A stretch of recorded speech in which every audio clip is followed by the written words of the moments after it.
தலைவர் அவர்களே, மாண்புமிகு நிதி அமைச்சர் அவர்களால் தாக்கல் செய்யப்பட்ட வரவு செலவு திட்ட அறிக்கை மீது எனது கருத்துக்களை தெரிவிப்பதற்கு வாய்ப்பளித்தமைக்கு நன்றியை தெரிவித்துக் கொள்கிறேன். இந்த நிதிநிலை அறிக்கையில் பல்வேறு வளர்ச்சி திட்டங்கள் பற்றி விரிவாக சொல்லப்பட்டிருக்கின்றன. இந்திய துணை கண்டத்தில் நமது தமிழகத்தை முதல் மாநிலமாக உருவாக்குவதற்காக பல்வேறு நல திட்டங்கள் தீட்டப்பட்டிருக்கின்றன. தமிழகத்தில் உள்ள அனைத்து மாவட்டங்களையும் வறட்சி மாவட்டங்களாக அறிவித்து வறுமை கோட்டிற்கு கீழே வாழும் அனைத்து மக்களுக்கும் வேலை வாய்ப்பை உருவாக்கும் திட்டத்தை அரசு அறிவித்திருப்பது கண்டு அனைவரும் பாராட்டிக் கொண்டு இருக்கிறார்கள். ஊரக குடிநீர் திட்டத்தின் மூலம் எல்லா குக்கிராமங்களுக்கும் குடிநீர் வழங்க ஏதுவாக போர்க்கால அடிப்படையில் திட்டங்கள் தீட்டப்பட்டு நிதி ஒதுக்கீடு செய்திருப்பதை நான் வரவேற்க கடமைப்பட்டிருக்கிறேன். இந்த சந்தர்ப்பத்தில் அரசுக்கு ஒரு யோசனை சொல்ல விரும்புகிறேன். கிராமப்புறங்களுக்கான குடிநீர் திட்டத்தை வகுக்கும்போது அனைத்து வழியோர கிராமங்களை உள்ளடக்கி கூட்டு குடிநீர் திட்டத்தை உருவாக்கினால் எல்லா கிராமங்களுக்கும் குடிநீர் கிடைக்க வழி ஏற்படும் என்பதை தெரிவித்துக் கொள்கிறேன். நமது மாநிலம் வறட்சியினால் பாதிக்கப்பட்டு இருப்பதை உணர்ந்த இவ்வரசு வறட்சி நிவாரண திட்டத்தின் கீழ் நிதி உதவி அளித்ததோடு ஓர் ஆண்டுக்கான நிலவரியை ரத்து செய்திருப்பதை நான் பாராட்ட கடமைப்பட்டிருக்கிறேன். மேலும் விவசாயிகள் நடப்பாண்டில் பெற்றுள்ள குறுகிய கால கடன்களுக்கு செலுத்த வேண்டிய வட்டியை முழுமையாக தள்ளுபடி செய்து சாதனை படைத்ததற்காக இவ்வரசுக்கு நன்றி தெரிவித்துக் கொள்கிறேன். அடுத்ததாக, மீனவர் வீட்டு வசதி திட்டத்தின் கீழ் அனைத்து மீனவர்களுக்கும் வீடுகள் கட்டிக் கொடுக்கவிருக்கும் திட்டத்தினை அறிவித்திருப்பதற்காக என்னுடைய மகிழ்ச்சியை தெரிவித்துக் கொள்கிறேன்.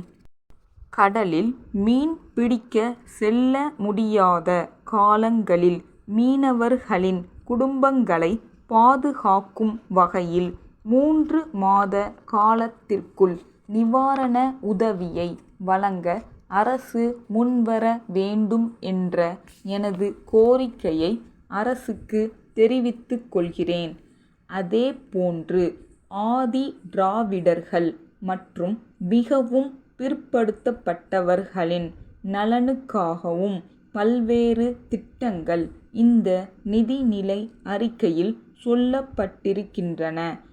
ஆதி திராவிடர் இன மக்களின் குழந்தைகளுக்கு சைக்கிள்கள் வழங்குவதைப் போல மிகவும் பிற்படுத்தப்பட்ட மக்களின் குழந்தைகளுக்கும் வழங்க வேண்டும் என்று அரசை கேட்டுக் கொள்கிறேன்.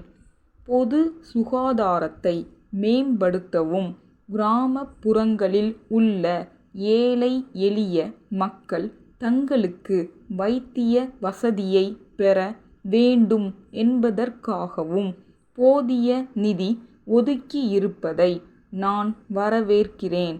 கிராமப்புறங்களில் செயல்படும் ஆரம்ப சுகாதார நிலையங்களில் இடவசதி இல்லாததால் நோயாளிகளுக்கு படுக்கை வசதிகளை ஏற்படுத்தி தர வேண்டுமென்று கேட்டுக்கொண்டு என் உரையை நிறைவு செய்கிறேன். வணக்கம். வேலூரிலிருக்கும் சரவணபவா அரிசி ஆலை நிறுவனம், சென்னை கிழக்கு தாம்பரம் சண்முகம் சாலையிலுள்ள ரங்கா அரிசி மண்டி உரிமையாளருக்கு எழுதிய கடிதம். அன்புடையீர், நாங்கள் புதியதாக அரிசி அரைவை தொழிற்சாலையை ஆரம்பித்து உள்ளோம். வேலூர் மாவட்டம் சிறந்த ரக அரிசியை உற்பத்தி செய்வதில் முன்னோடி மாவட்டங்களில் ஒன்றாக திகழ்வதை தாங்கள் ஏற்கனவே அறிந்திருப்பீர்கள். நாங்கள் பொன்னி, சிறுமணி போன்ற உயர்ந்த ரக அரிசியை மிக சன்னமான முறையில் அரைவை செய்து தமிழகத்திலுள்ள அனைத்து மொத்த வியாபாரிகளுக்கும் அனுப்பி வருகின்றோம். தாங்கள் சென்னையை அடுத்த தாம்பரம் பகுதியில் அரிசி மொத்த வியாபாரம் செய்து வருவதாக நாங்கள் அறிகிறோம். தங்களுக்கு தேவையான அனைத்து ரக அரிசியையும் நாங்கள் விநியோகம் செய்ய தயாராக உள்ளோம். அரிசியை அனுப்புவதற்கு வேண்டிய போக்குவரத்து வசதிகள் எங்களிடம் உள்ளன. எனவே தங்களுக்கு தேவையான அரிசி ரகம் மற்றும் அளவு ஆகியவற்றை தெரிவித்தால் உடனடியாக அனுப்பி வைக்க தயாராக உள்ளோம். தங்கள் வசதிக்காக எங்களது விலை பட்டியல் ஒன்றையும் இக்கடிதத்துடன் அனுப்பி வைக்கிறோம். தங்களின் பதிலை உடனடியாக அனுப்பி வைக்கும்படி கேட்டுக்கொள்கிறோம். தங்கள் நம்பிக்கையுள்ள